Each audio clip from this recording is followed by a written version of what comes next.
So when it comes to video interviews, one of the things you need to bear in mind is that you want to be the focus of attention. So it's a good idea to look at things like virtual backgrounds, but make sure they stay professional. In this case, a bookshelf gives a nice example. It's not too busy, but equally we might be able to swap for something like some morning sun or just a plain background. Or, as I do, you can equally have your own chosen background, however you would like to do it. It's entirely up to you how you do it, but make sure you're the focus. The second thing, make sure you dress appropriately. Just because you're not being interviewed in the building doesn't mean that you're not at interview. And first impressions matter. So do make an effort and think about the way you've seen staff from that organisation dressed, either in person or via their website.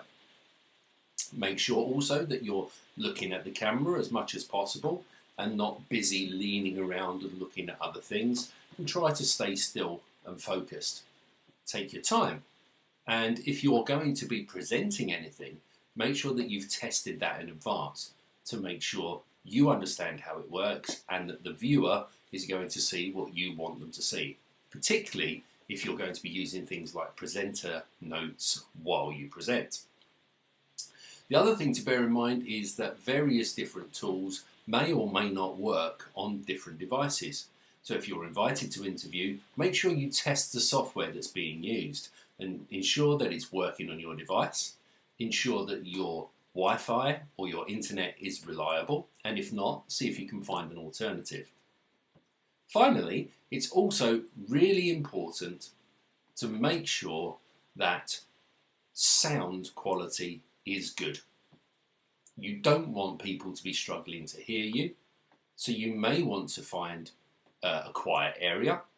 Lots of software these days have noise cancelling software that can be used, but you also might want to consider whether or not you want to use external microphones and speakers for an interview process instead of perhaps external microphones and, for example, headphones that you might not want sitting on your face while you're going through an interview. It's entirely up to you how you do things and will depend on the job you're applying for. But the most important thing is to make sure that you're confident with everything before you go into the interview itself.